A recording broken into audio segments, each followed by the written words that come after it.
और सभी ताली बजा के एक ही बात कहेंगे क्या? राम सिया राम, सिया राम जय जय राम, राम सिया राम, सिया राम जय जय राम, राम सिया राम, सिया राम जय जय राम, राम सिया राम, सिया राम जय जय राम, राम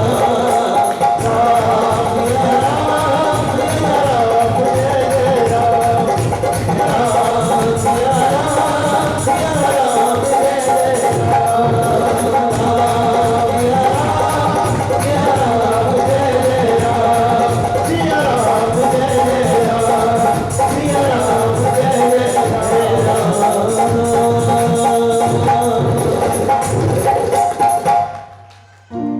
रघुकुल रीति सदा चली आई, और प्राण जाए पर वचन न जाए, और प्रातः काल उठ के रघुनाथा, मात पिता गुरु नावै माथा।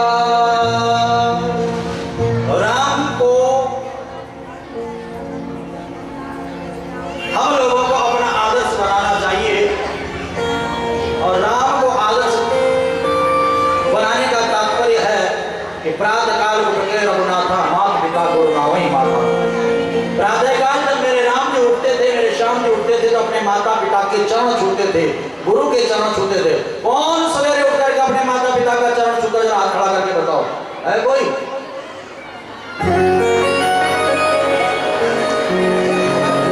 अपनी सास के पैर कौन कौन छूता, जरा हाथ खड़ा करो।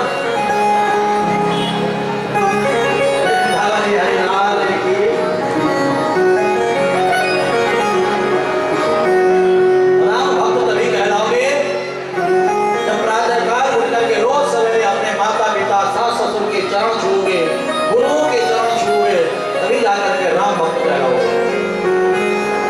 यहाँ पर प्रसंग चल रहा है कि भगवान की स्तुति की है ब्रह्मा जी ने, मनु और शत्रुपा ने, और भगवान वाराह का प्राकट्य हुआ है। बोले वाराह भगवान की, बोले वाराह भगवान की। ब्रह्मा जी के नासिका छिद्र से अंगूठे के बराबर भगवान वाराह, और देखते देखते बड़ा विकराल काय शरीर हो गया। ग्राणेन पृथिव्या पदवी विजिघ्र, क्रोडापदेशः स्वयमात्मनः, करालदृष्टोऽद्य करालदृग्भ्यां, मुद्रीक्ष विभ्रान् गृणतो विशद्वम्। ग्राणेन पृथिव्या, नाक से पृथ्वी को शुंभ करके रसातल में छलांग लगाई, पृथ्वी को अपने दाढ़ों पर रखा और जल के ऊपर स्थापित किया। पीछे से हिरण्याक्ष दैत्य आ रहा था, उस हिरण्याक्ष दैत्य का श्रृंगार किया है। बोले वाराह भगवान की। इधर से आवाज नहीं आ रही, क्या बात है? बोले वाराह भगवान की। इधर से नहीं आ रही, बोले वाराह भगवान की। मैं सोचा कि सलाह कर रखी है, इधर वाले बोलेंगे तो उधर वाले चुप रहेंगे, इधर वाले बोलेंगे तो उधर वाले चुप रहेंगे। सबने मिलकर के बोलना है, बोले वाराह भगवान की।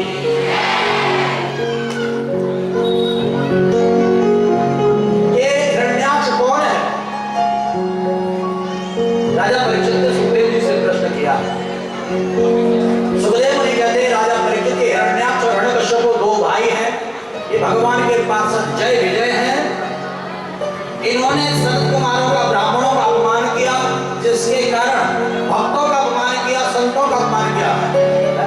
देखिए, कोई संत ब्राह्मण भक्त का अपमान करता है, आप जैसे भक्तों का अगर कोई अपमान करता है, उसे इसी प्रकार से निकृष्ट योनियों में जाना पड़ता है। वह कोई भी हो सकता है, किसी भी भक्त का अपमान अगर किया जाए। भक्त की कोई जाति नहीं होती, आप लोगों को मैं बता दूं, जो हम लोग जाति के चक्करों में लड़ते हैं ना, भक्त की कोई जाति नहीं होती है। जो भक्तों का अपमान करता, संतों का अपमान करता, संत की भी कोई जात नहीं होती है। और ब्रह्म को जो जानने वाला, उसे ब्राह्मण कहते हैं। ब्रह्म को कोई भी जान सकता है, आप भी जान सकते हो। कौन आपको मना कर रहा है कि आप वेद को मत पढ़ो, पुराणों को मत पढ़ो, शास्त्रों को मत पढ़ो? कौन मना कर रहा है? जो ब्रह्म को जान ले, कौन मना कर रहा है आपको ब्रह्म को जानने के लिए? जो ब्रह्म को जानता है वही ब्राह्मण।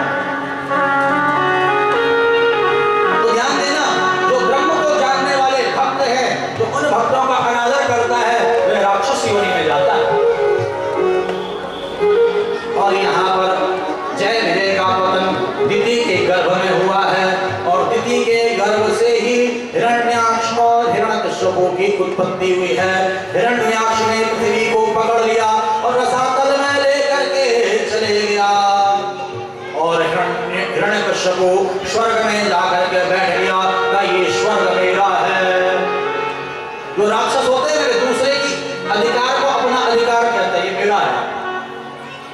जो राक्षसी प्रवृत्ति के होते हैं, राक्षसी स्वभाव के होते हैं, उनका काम है छीनना, उनका काम है झपटना, उनका काम है दूसरे को न मिले केवल मुझे ही मिले।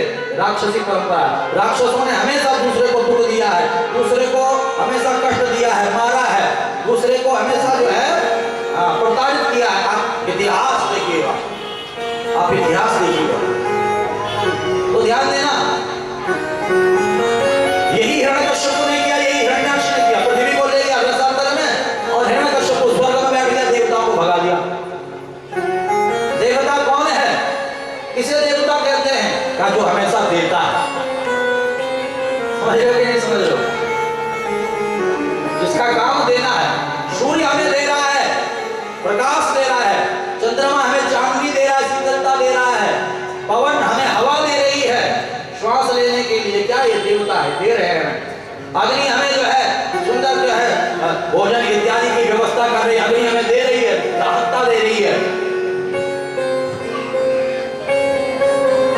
समझ लो, जो देता है वही देवता है। भगवान हमेशा देने का काम करता है। अगर आपके अंदर भी देने की प्रवृत्ति है, आप भी देवता हो, आप भी देवता हो। अगर दूसरे की सहायता करने की प्रवृत्ति है, दूसरे की मदद करने की प्रवृत्ति है, दूसरे को देने की प्रवृत्ति है, देवताओं का काम है देना। और उन देवताओं को भगा दिया। देने वाले को भगाते नहीं भगाते लोग। कई लोगों की आदत होती है, कोई दान कर रहा, पुण्य कर रहा तो मना कर देते, नहीं देना है, नहीं दान करना है। राक्षसों का काम होता है। आपने देखा अगर आप कहीं पर दान कर रहे हो, कोई आपको रोक देता है तो समझ लो जो आपको दान पुण्य करने से रोक रहा है, जो आपको संत सेवा करने से रोक रहा है, जो भक्तों की सेवा करने से रोक रहा है, जो आपको सेवा धर्म करने से रोक रहा है, जो पूजा पाठ करने से रोक रहा है, जो ब्राह्मण सेवा, भक्त सेवा, संत सेवा करने से रोक रहा है, वो दैत्य है। कौन है वो? दैत्य है, जो आपको रोके, सत्कर्म करने से रोके। यहाँ पर देवताओं को रोक दिया, भगा दिया, कोई कुछ नहीं लेगा किसी को, जिसको देना हमें लो। तब यहाँ पर भगवान वाराह बन करके आए और हिरण्याक्ष का अंत करके पृथ्वी को जल के ऊपर स्थापित किया। और मनु महाराज के यहाँ पर 3 कन्याओं का चरित्र है। आकृति, देवहूति, प्रसूति, ऋति, श्रुता। देवहूति का विवाह कर्दम मुनि के साथ संपन्न हुआ है और कर्दम मुनि के यहाँ पर 9 कन्याओं की उत्पत्ति हुई है। समझ रहे हो? कर्दम मुनि के यहाँ पर 9 कन्याओं की उत्पत्ति हुई और एक पुत्र हुआ है जिसका नाम हुआ है कपिल। ये कपिल कोई साधारण बालक नहीं है, ये साक्षात भगवान नारायण ही बेटा बन करके आए हैं। कपिल के रूप में बोले कपिल देव भगवान की। जो भक्ति करता है, जो पूजा करता है, जो पाठ करता है, उसके घर में भगवान बालक बन करके आते हैं। संतान सुख देने के लिए भगवान आते हैं। कपिल देव ने अपनी मां को यहाँ पर 14 भक्ति का ज्ञान दिया। ध्यान देना, श्रवणम, कीर्तनम, विष्णु स्मरणम, पाद सेवनम, अर्चनम, वंदनम, दास्यम, सत्यम, आत्मनिवेदनम। 9 भक्ति, कोई भी भक्ति धारण कर लो, जीवन में भगवान मिल जाएंगे। परंतु यह तो गति है अटपटी, झटपट लगे न कोई, जो मन की खटपट मिटे तो झटपट दर्शन होए। भक्ति करना आसान नहीं है। भक्ति करना यहाँ कथा में 3 घंटा 4 घंटा बैठना आसान नहीं है, किसी की बस की बात नहीं है।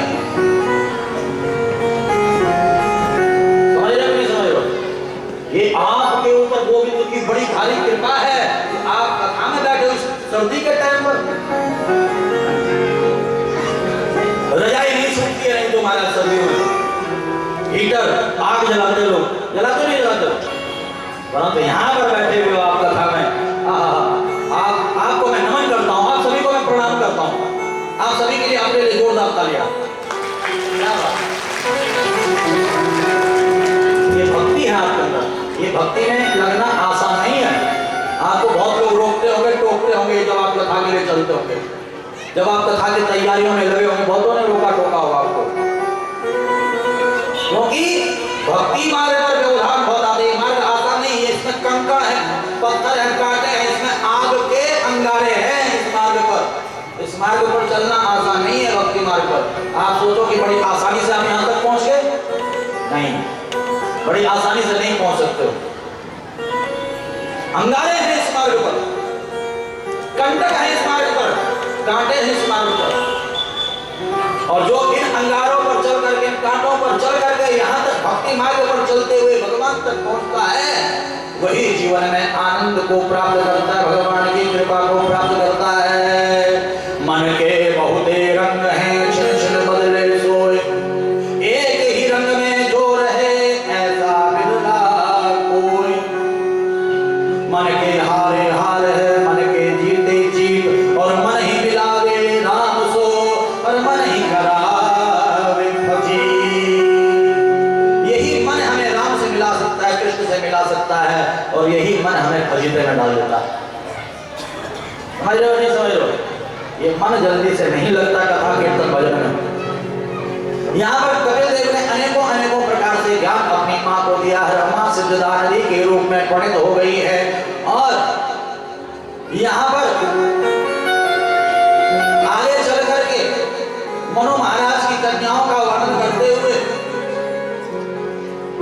सुखदेव मुनि राजा परीक्षित से कहते हैं कि आहुति और प्रसूति और देवहूति, प्रसूति का विवाह दक्ष प्रजापति के साथ संपन्न होता है, और दक्ष प्रजापति की कन्या है सती, सती का विवाह भगवान शिव के साथ संपन्न हो जाता है। बोले शंकर भगवान की, बोल शंकर भगवान की जय। बम बम भोलेनाथ भोलेनाथ शंभो, बम बम भोलेनाथ भोलेनाथ शंभो, बम बम भोलेनाथ भोलेनाथ शंभो, बम बम भोलेनाथ भोलेनाथ शंभो, बम बम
पिता हमारे शिव हैं, इसलिए शिव और शक्ति की जो आराधना उपासना करता है उसके सारे पाप मिट जाते हैं। आइए अतिथियों का स्वागत और उसके बाद आगे की 5 या 10 मिनट की कथा और